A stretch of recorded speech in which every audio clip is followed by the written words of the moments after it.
t'as une tête qui me parle, d'autres. Ah, tu dois le connaître, lui, sans doute. Un sacré bonhomme, celui-là. On n'a pas choisi le pire endroit. C'est improbable quand même, des bistrots de même. Ah oui, c'est improbable. Mais de toute façon, tout l'Est de la Vendée est très rock'n'roll. C'est Ah ouais, ça qui est incroyable. Mais oui, les personnages. Il y a des trucs. On a passé de l'autre côté du miroir. Ça y est, on attaque la falaise. On attaque la Vendée rude. Avant, on était dans le mou, quoi. Il y avait encore du bobo, quoi. Là, on attaque. Oh là. Là, c'est plus du rock. Ouais. Avant, on était dans la glaise, dans le schiste, dans le. On nous a pas demandé si on voulait boire un truc. Non, par contre, ça c'est le souci pas ne beaucoup. m'intéresse pas tellement. Jolin 2. Jolin 2. Ça le fait Écoute, je crois que ça a pris.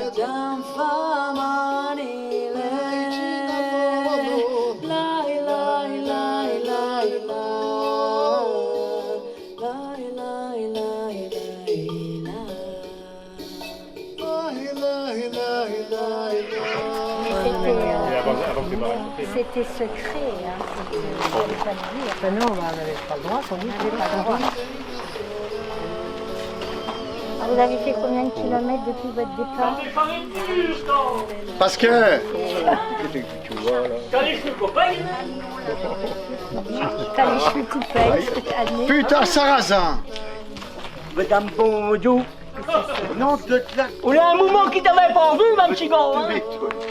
Hein? Sarrazin, mais Mais parce qu'il est vu d'une piancarte que t'étais là, il dit il faut qu'il va à la morgue à Mouchelnaï, chercher sur la poêle de la farine. Hein? Comment vas-tu, mon petit Yannick? on va passer là. Hein? Tu te portes bête. Mais t'habites où, toi, là? Mais il habite chez nous.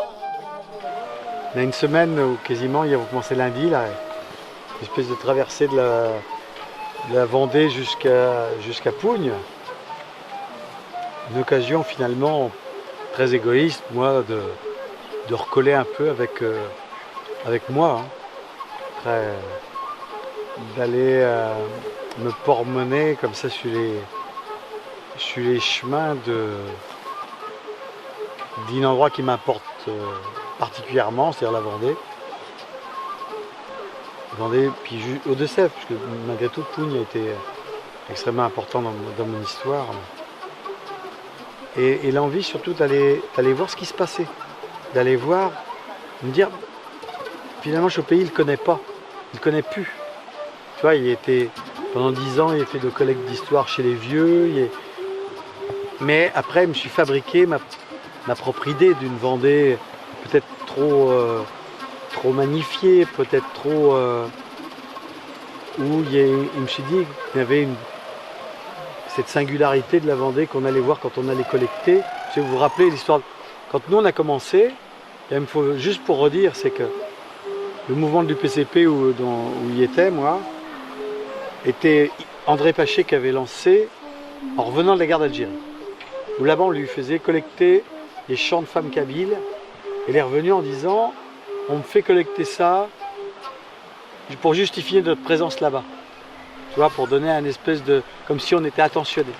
Et chez nous, on n'a jamais été capable de le faire. Ça faisait déjà un siècle que l'école de la Troisième République venait en imposant des figures républicaines, en imposant une espèce de culture de masse, une culture nationaliste, donc stable et homogène, comme on pourrait dire au niveau des semences agricoles. Et puis nous, on n'est pas capable d'aller voir chez nous la richesse, la ressource propre du territoire. Quand on n'est pas fier de son héritage, on n'est pas aisé, Torjou. On peut faire semblant d'être moderne. On peut cacher pas mal d'affaires, mais on a toujours un moment où on peut à la Gaule. Tu sais, j'ai rencontré dans moi un gars qui m'a dit comme ça, « Oh, de toute façon, dans la classe, les plus fins de devenir médecins. Moi, il n'était pas fin, il parlait pas toi. » Le maillotchage dans l'État était tellement fort pendant toutes ces années, depuis 1870, depuis l'école de la Troisième République, et encore avant, depuis la Révolution française, on essaye de supprimer les patois. On a tellement été enfoncé dans la tête d'au monde, qui était une langue d'arriéré. qui n'était pas une langue qui était du français déformé. Que on l'a tellement entendu qu'on n'a même plus besoin d'avoir d'autres gens à l'extérieur pour essayer de supprimer la langue. Le pire, on est l'autocensure. Le pire ennemi du patois vendéen, on est les Vendéens. On défend la nature, on défend les arbres, on défend le savoir-faire, mais les mots, là-bas été porteurs de ça. Parce que derrière les mots, là aussi, tout ça, toute une culture, il n'y a pas de mots qui sont perdus. Il n'y a pas d'affaires belles dans une langue. Et puis même, de toute façon, une langue, elle est comme un jardin, on se cultive. Pour rendre les mots plus beaux, il faut les éclaircir, il faut les biner, il faut les bêcher, il faut les rendre... Il faut essayer d'en faire quelque chose de bien. Forcément, petit à petit, il est quitté, il continue à faire un peu de collectage, mais en plus la Vendée, moi, il est quitté. Je suis parti. Mais il a tout le temps eu besoin de partir. La première fois, elle est partir pour comprendre ce qui m'intéressait dans ce pays. Comme il dit souvent, il est à côté contre un baobab qui a commencé à écrire mon premier rock en patois.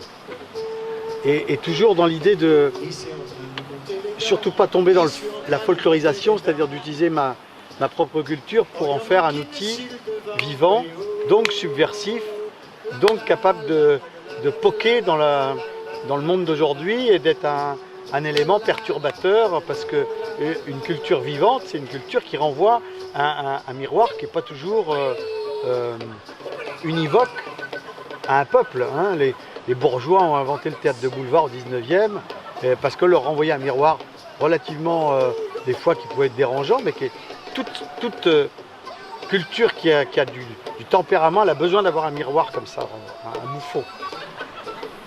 Sur un territoire comme la Vendée, on peut dire que l'identité vendéenne, les gens sont beaucoup plus fiers qu'il y a 30 ans de dire qu'ils sont vendéens. Aujourd'hui, la Vendée est devenue quasiment une marque. Même si de l'extérieur, on a encore l'idée que la Vendée, c'est encore...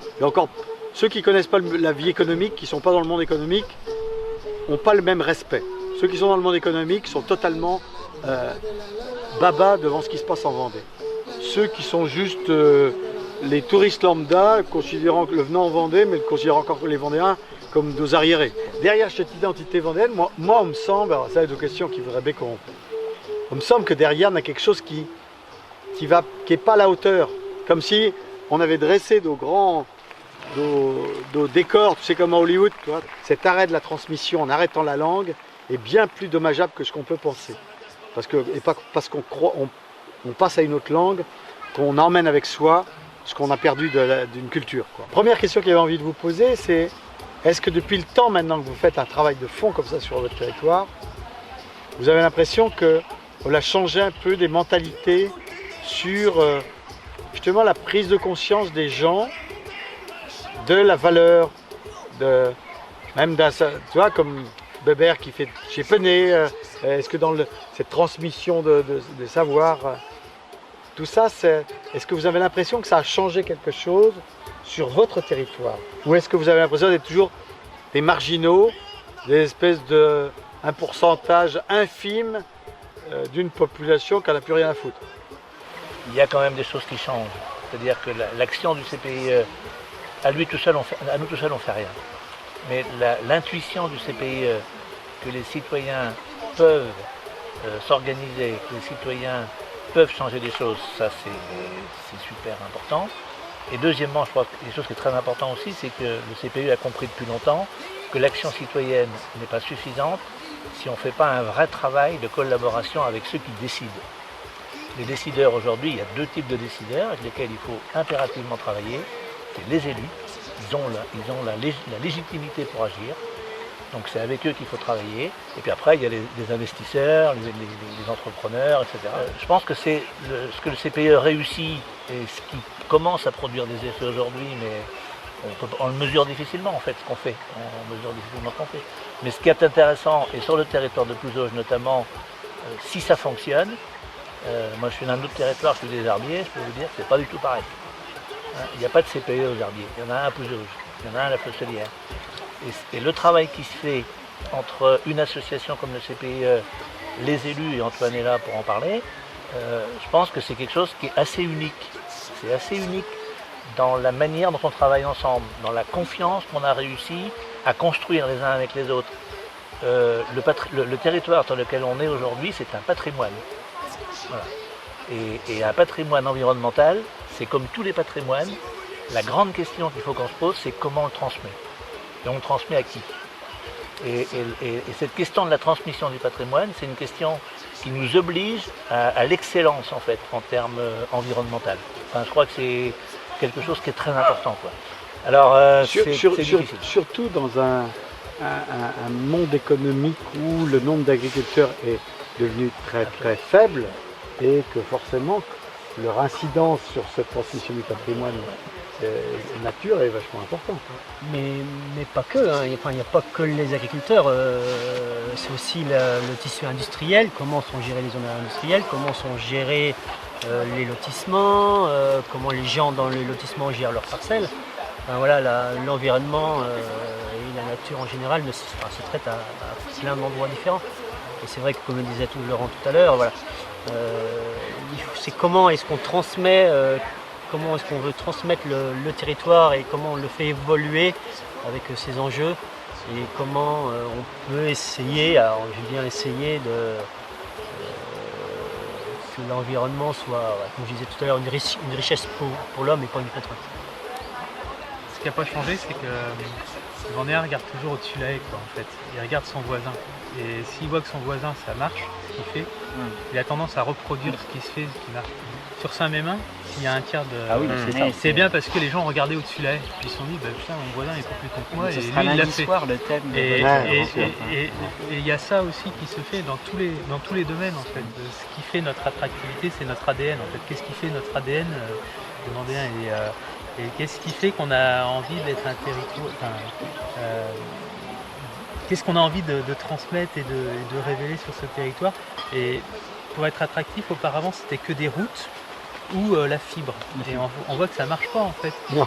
C'est pas avec ça qu'on sera plus attractif que son voisin, parce que de toute façon, de Brest à Bayonne, les zones d'activité, c'est exactement les mêmes. Il n'y en a pas une qui est spécifique à notre territoire.